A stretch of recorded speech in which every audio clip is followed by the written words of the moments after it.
taamaati min sharri maa xalaq man ginnaaw bi ñu sant yàlla julli ci Baay Laay ak Seydi ñu ngi ñaanal site bi Guédiawaye info man la Bourkhane Wade manager de lutte bokk ARELS aussi.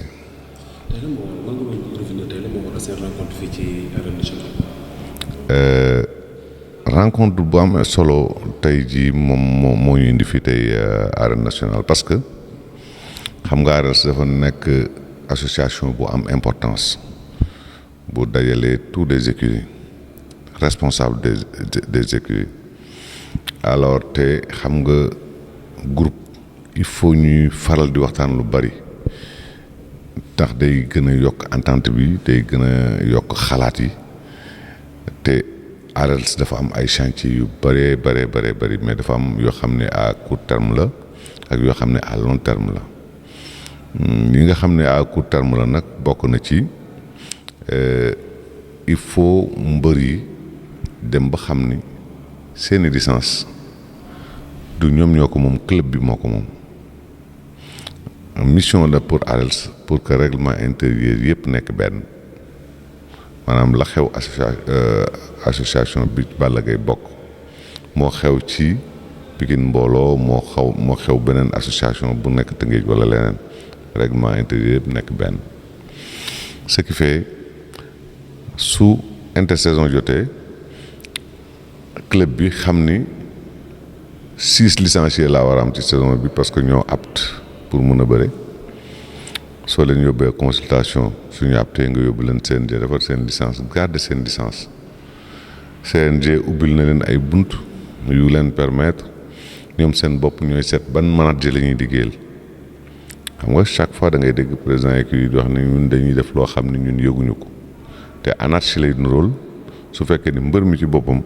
day yor licence am dem yóbbul ko promoteur yoonam nekkul ci licence bi licence su club la moo tax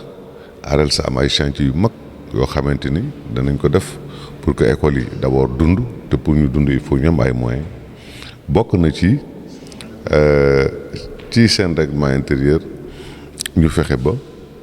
lépp ñu réglementé ko ba école bi di am ay ressources xoolal école boo xam ne tey jii yaa ngi yor ñaari mbër yoo xam ne mbër mu nekk day fayeku lépp 30 millions te école bi boo leen laajoon tey jii 1 million de francs mën ñu ko génne waxuma sax li ñuy jël ci mbër yi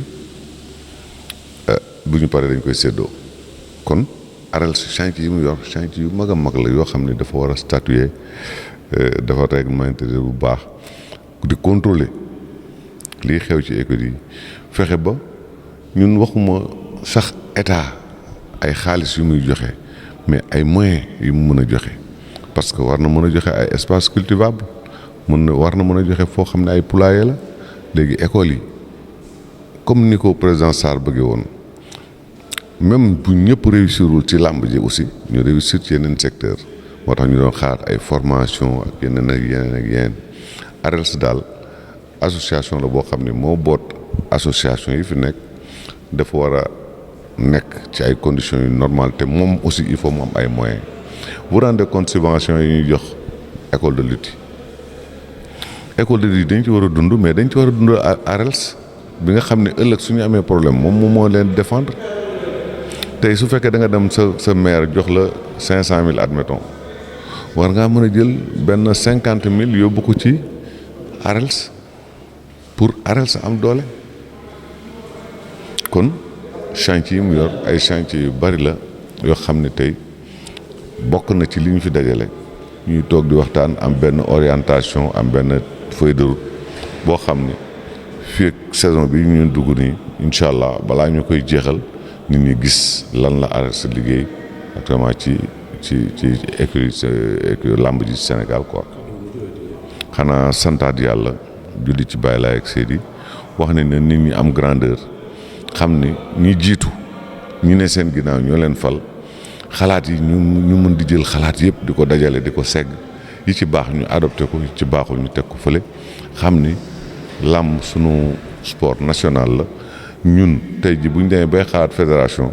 war nañ ko defar bu tax bu ëllëgee bu fekkee war naa dem fédération mu mun faa dem mais à travers école yi tey li ñuy wax rek mooy tous les maires du Sénégal war nañu def drapeau du maire pour que situation bi nga xam ni état bi mi ngi koy def pour jàppale làmb defar arène nationale defar lépp ñoom tamit ñu appuyer le président de la République ci liggéey boobu ba mun di def drapeau du maire dina mën na dem sax ba ëllëg ñu xam ni kii mooy champion national parce que tous les maires d'arrondissement mun nga dem maire de la ville nga xool encore dajale ñooñu ñëpp champion yooyu yëpp dajale ñu def benn tournoi kon di nga ci mën a génne benn nit boo xam da nga mën a wax ni kii mooy le champion national waaw. Secrétaire général école de lutte Mor Fadam coordonnateur école de lutte Mor Fadam troisième vice-président ARELS.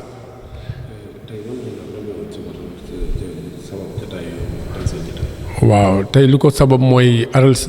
depuis bi mu jógee assemblée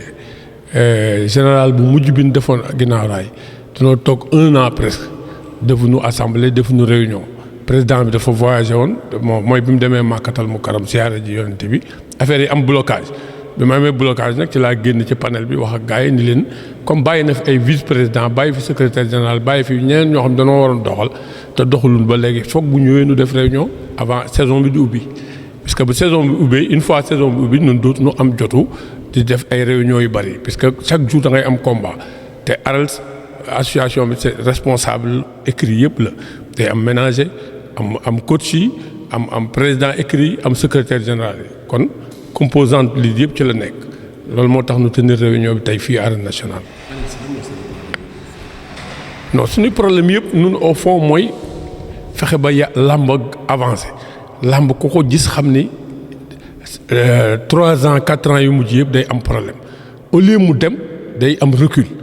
comme day am recul nag nous avons jugé nécessaire que ni dañu war a dajaloo jàpp ci ñun ñi nga xam ne ñooy responsable école yi puisque responsable école yi ñoo mën a avancer làmb ji CNG li mu mënoon defal nañu ko puisque CNG def na tout pour barricader les écoles. fexe na ba licence individuelle amatul fexe na ba da ngay bind lettre d'accréditation pour kii signer sa écrit fexe na ba da nga lay jox bordereau boo xam ne da nga koy signer tamponné ko par le secrétaire général xam nga kooku kon CNG am na pas bu mu def foofu mais li yeneen chantier yi des nag ARELS moo ko war a liggéey mooy problème interne yi am ci biir écrit yi ak li am ci biir làmb ji yëpp ARELS da ci war a liggéey bu mag c'est pourquoi ñuy def réunion yi bëggatuñ taxaw.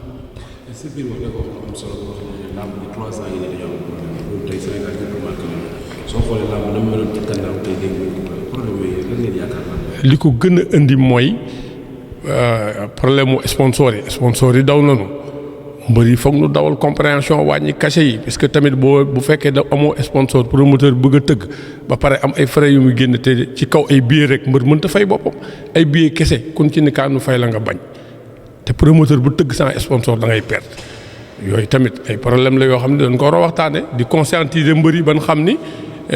tamit buñ dañoo war a jàppale promoteurs yi suñu leen jàppalewul aussi làmb day gën a dellu ginnaaw rek loolu moo tax ARELS jóg pour affaire yooyu gën a améliorer wu pour conscientiser nit ñi conscientiser borom école yi et tout ça.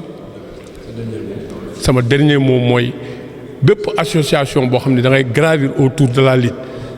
dañ lay woo talal loxo nga ñëw ci ARELS nu nekk en collaboration liggéey puisque làmb ci seen loxo lay mujj làmb ci seen loxo la nekk nit nag li nga am teraanga da nga ko war a fonk respecté ko sàmm ko waaw ba di dox ci li ko jëmale kanam mais pas dox ci yow li la jëmale kanam yow kese rek mais di dox ci li jëmale làmb kanam. asalaamaaleykum man la Diakhaté école de lutte Doudou Bakassar le manager général. pardon. Cette rencontre mooy daje bi pour en fait par la première rencontre bi nga xam ne moom la ñu officialiser ba pare aussi mën a tënk naka la ñuy doxalee association bi di ARELS ci saison 2019-2020 bi moom la ñuy préparer nii actuellement. ku wax saison bi at yii yëpp passé ñun ñëpp def nañ benn remarque làmb war a avancer parce que tey lan lay wax ci làmb ji ni mu war a avancer dafa bari secteur yoo xam ni bu ci nekk bokkulook sa morom li la war a doxal mais lenn moo wóor ARELS moo war a doon la première association bi nga xam ne dafay day doon ñi war a téye làmb ji seen bopp c'est-à-dire facteur bi nga xam ne moo englobé et les lutteurs et les managers et les responsables d'écurie ARELS doon ci koo xam ne kii moo ci war a ëpp doole moo war a tax làmb ji dox ci côté yu bari ARELS moo war a doon ki nga xam ne bu dara doxul ARELS rek dara du dox ci làmb ji. kon léegi tey ARELS tey ci ban taxawaay nga ko mën a gis ci làmb ji boo xam ne ci taxawaay bu appee mu avancé. et d'abord ARELS nu mu war a yore monopole làmb ji mooy avoir la main mise sur les lutteurs et travailler en collaboration avec et le CNG et les managers. Nous n'avons jusqu'à présent pas amuñu mainmise ci mbër yi mbër mu ci dem ba nga xam ne yaa soqaliku nga diis nga gànn tu fais fi du président, des responsables et même de tes entraîneurs gis ngeen ko mbër bu fi gis dootoo entraîner Dakar wala Sénégal da ngay xëy génn dem sa yoon booy dem yaay demal sa bopp booy dox yaay doxal sa bopp alors que ARELS dafa war a doon l'association bi nga xam ne bu ko tënkee ci ay këyit tënk ko ci yoon teg ko ci yoon c'est-à-dire comme je le pense faire signer à tout lutteur buy dugg ci écurie wala école de lutte signeloo ko contrat bu koy tënk ba nga xam ne amul lu muy mën a dox te président wala responsable yu écurie yi ànduñu ci amul lu muy mën a dox mu jaar yoon mu dem mu jàll te président yi ànduñu ci il faut que ñi ko jiite ñi yore écurie bi am droit ci kawam muy mën a jaar ci liñ ko tegal mbër waratul mën a jël combat te président am yëgu ko wala responsable écurie yi yëgatuñu ko mbër mënatul dugg ci écurie rek génn loolu sax amoon nañ ci aval bu CNG bi def am na lum ñu defaloon ba nga xam ne mbër balaa muy génn foog mu toog 1 an sans defar licence am dal di inactif 1 an door a mun a génn ci écurie mais fi mu nekk nii dañ ko bëgg a tënk ci mbër balaa ngay dugg ci écurie signer un contrat boo xam ne bi moo lay lié avec l'entité de telle sorte que du lu la neex rek def. est-ce que loolu tey yéen ciy dox. ñu ngi ciy dox ñu ngi koy pare normalement war nañ ko mun a doxal ci saison bii di ubbi bu soobee yàlla. ban message ngay lancé tey bëri yi mag yi am na lu Birahim Ndiaye di wax toujours mooy ànd ak ngor nañu def noonu mais loolu sax du wax ji xam nga nit rek lay mën a doon mais nit boo ko tënkee ci ay këyit ak yoon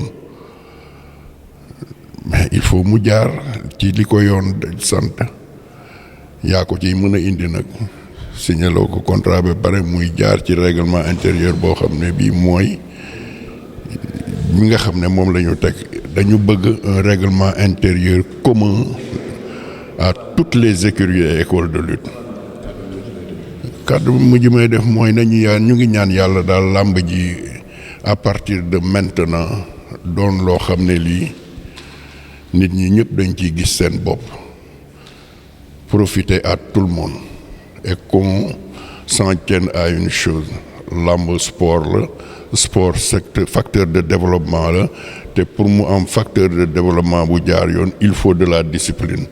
pour mu am discipline il faut mu am rigueur boobu nag ARES moo ko mën a indi teg ko nit ñëpp jaar ji